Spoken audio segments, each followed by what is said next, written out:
Parul university के placements का कोई रिप्लेसमेंट नहीं, इसलिए टॉप कंपनीज की फर्स्ट चॉइस।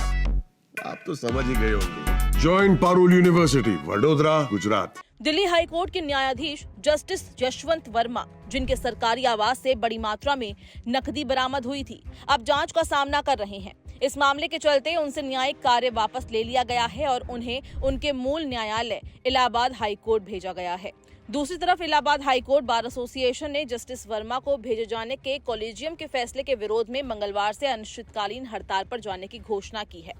दिल्ली हाईकोर्ट के मुख्य न्यायाधीश देवेंद्र कुमार उपाध्याय द्वारा जारी नोटिस पर सोमवार को हाईकोर्ट के रजिस्ट्रार लिस्टिंग की तरफ से नोट जारी किया गया। इसमें कहा गया कि हालिया घटनाक्रम को देखते हुए जस्टिस वर्मा से न्यायिक कार्य वापस लिया जा रहा है। जस्टिस यशवंत वर्मा अब तक जस्टिस हरीश वैद्यनाथन शंकर के साथ 2 सदस्यीय पीठ का हिस्सा थे।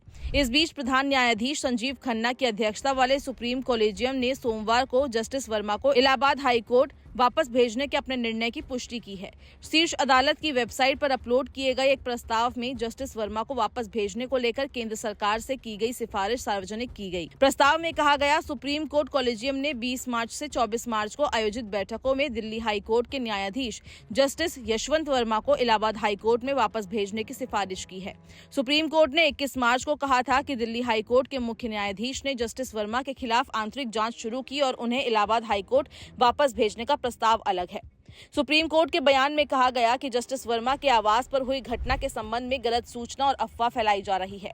जानकारी मिलने पर जस्टिस उपाध्याय ने आंतरिक जांच प्रक्रिया, साक्ष्य और सूचना जुटाने का काम शुरू कर दिया। बताया जा रहा है कि जस्टिस उपाध्याय ने 20 मार्च को सुप्रीम कोर्ट कॉलेजियम की बैठक होने से पहले ही जांच शुरू कर दी थी। ये पूरा मामला 14 मार्च की रात का है, जब जस्टिस वर्मा के सरकारी आवास में आग लगी थी। उसी दौरान वहां से बड़ी मात्रा में नकदी बरामद की गई थी। इलाहाबाद हाईकोर्ट बार एसोसिएशन ने सुप्रीम कोर्ट कॉलेजियम द्वारा जस्टिस यशवंत वर्मा को इलाहाबाद हाईकोर्ट वापस भेजने संबंधी निर्णय के विरोध में मंगलवार से अनिश्चितकालीन हड़ताल की घोषणा की है। बस देखिए, इसको मैं तो आपसे और कुछ नहीं कहूंगा, आप खुद एनालाइज करिए कि पहले स्टेटमेंट सुप्रीम कोर्ट का आता है नोटिफिकेशन की इस ट्रांसफर से उनका कोई लेना ही देना नहीं इस घटना से। दोबारा आता है कि ट्रांसफर हुआ ही नहीं, दोबारा आता है कि नहीं फिर ट्रांसफर हो गया और वही पुराने रिजोल्यूशन को अफर्म किया है। इसका सीधा मतलब यह है कि सुप्रीम कोर्ट का व्यू ये है, सुप्रीम कोर्ट की जो कॉलेजियम है, जो एडमिनिस्ट्रेशन है सुप्रीम कोर्ट का, जुडिशियल साइड नहीं, एडमिनिस्ट्रेटिव साइड जो कंट्रोल करती है सारे सिस्टम को, उसका ये मानना है कि हम लोग कीड़े मकोड़े हैं, वो जो चाहेंगे करेंगे। Is it not autocracy? Supreme court ये ऑटोक्रेसी नहीं कर रहा है। आज वकीलों की डिमांड में ऑटोक्रेसी हो रही है। आज एक बेईमान जज को लाभ दिया जा रहा है, प्रीमियम दिया जा रहा है, जिसके घर से करोड़ों रुपया बरामद हुआ है, एविडेंस है पब्लिक डोमेन में, उसको इनाम दिया जा रहा है घर वापसी का। इसलिए क्योंकि सुप्रीम कोर्ट को पता है कि कोई कुछ क्या बिगाड़ लेगा। हम लोग तब तक कार्य नहीं करेंगे। अभी तक तो आज तक का फैसला केवल प्रोटेस्ट, एक सिंबॉलिक प्रोटेस्ट किया था हम लोगों ने, केवल लंच के बाद हम लोगों ने 2 घंटे काम। एक्चुअली स्ट्राइक के मैं फेवर में कतई नहीं, लेकिन जब न्यायपालिका का अस्तित्व ही खतरे में हो, ऐसी स्थिति में सुप्रीम कोर्ट खुद कहता है कि हम हड़ताल कर सकते हैं या हम कार्य से विरत हो सकते हैं। आज सुप्रीम कोर्ट का अस्तित्व, हमारी न्यायपालिका का अस्तित्व खतरे में। ऑटोक्रेसी है ये ब्यूरोक्रेसी नहीं है, ये ऑटोक्रेसी है।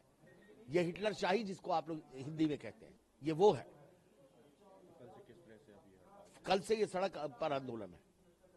हाई कोर्ट में हम तब तक काम नहीं करेंगे जब तक ये नोटिफिकेशन विड्रॉ नहीं। इलाहाबाद हाईकोर्ट बार एसोसिएशन ने इस मामले की सीबीआई और ईडी जैसी एजेंसियों से जांच कराने की मांग की है। इसके साथ ही जस्टिस वर्मा द्वारा लिए गए पिछले फैसलों की समीक्षा की मांग की गई है।